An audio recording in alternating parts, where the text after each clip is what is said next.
My first reaction when we talk about making a Naissance d'une montre with Ferdinand Berthoud was, of course, to be extremely stressed by the project because we realized what it represents.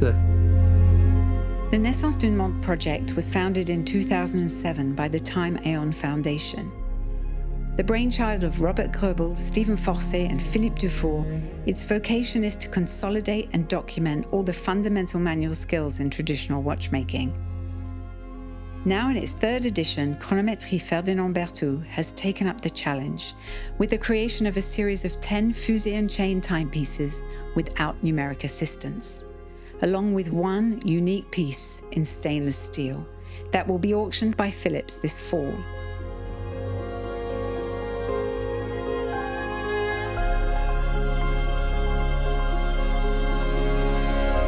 For the future owner of this watch, it's extremely important that they understand that this Naissance d'une montre project is not only crafting an exceptional timekeeper by hand with traditional tools, but that is also a very important achievement in terms of preservation and a consolidation of the traditional know-how of the horlogerie. And that's part of the project. It's not only the watch, but it's all the techniques that are behind that we have learned and that we will learn to the next generation of watchmakers. So by buying the watch, they will be part of this chain, actually, of transmission.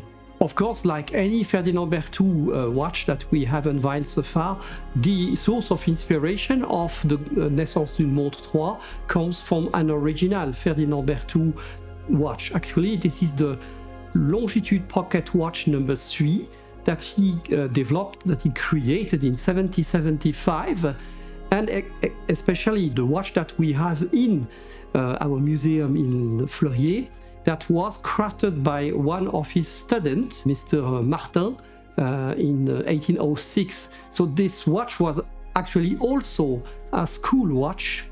So we are in the continuity of this learning and school watch. Originally from the Val de Travers, Ferdinand Berthoud was a watchmaker to the king and to the French Navy. He also wrote a lot of books about the art of watchmaking, and we have all those 18th century books in first edition in our collection, and they were the inspiration for the presentation box of NM3.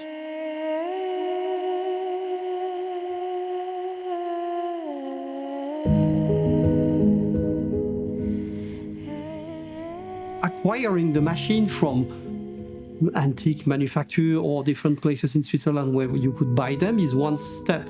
But the next step was to make them work again, because they were not working. So you had to repair the machine, to have to recalibrate them, and then to start to produce the tools that were necessary to achieve the components we needed.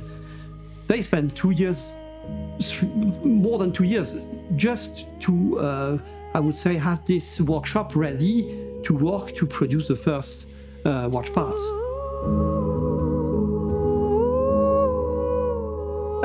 J'ai énormément appris en arrivant dans ce projet. Déjà, j'ai ressorti mes livres de cours parce que comme j'ai fait mon apprentissage, on a appris à faire énormément de calculs, mais après on range les cahiers et on les ressort plus. Et là, il a fallu les ressortir pour savoir faire des calculs de rapport d'engrenage, de diviseur. Donc c'est tout des modules qui se mettent sur les machines et on a besoin de faire ces calculs pour pouvoir faire les pièces. C'est surtout dans la création des outils qu'on a dû vraiment mettre en place dans l'atelier qui n'existait pas pour pouvoir faire des décorations justement qui étaient un petit peu délicates et inattendues.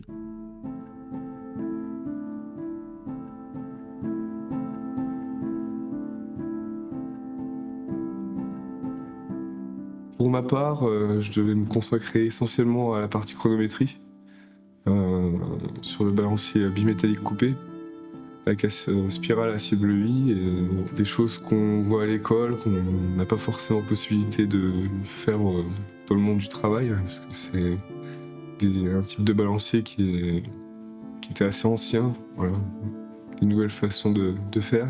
On fait un pas en avant, 2 pas en arrière pour refaire 3 pas en avant, donc là c'était avec mon collègue prototypiste où parfois il y a eu des vagues d'humeur, des vagues, des fois on se réjouissait parce qu'on y arrivait, on a fait, puis d'un coup ça marchait plus, puis après il a fallu.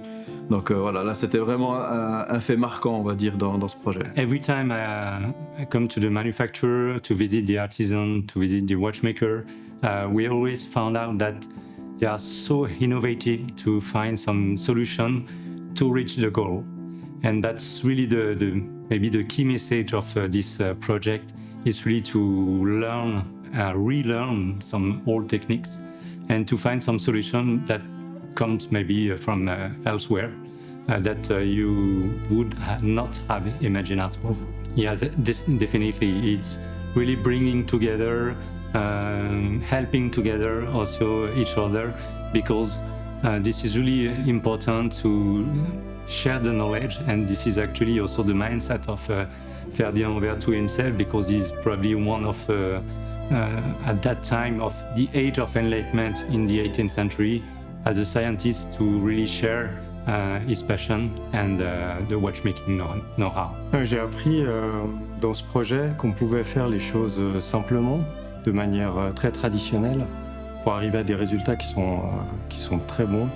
On arrive à passer le cosque avec cette pièce, elle veille super bien, les finitions elles sont magnifiques, et on n'a pas besoin de tout ce qu'on a mis en place ces dernières années, les nouvelles technologies, les commandes numériques. On a juste besoin de temps et de passion pour arriver à un résultat extraordinaire.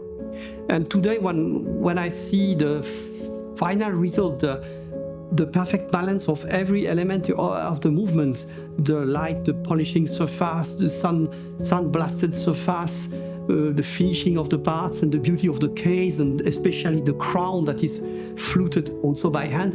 It's true that when you see the final results, this is something absolutely amazing. I never imagined that we will reach this level.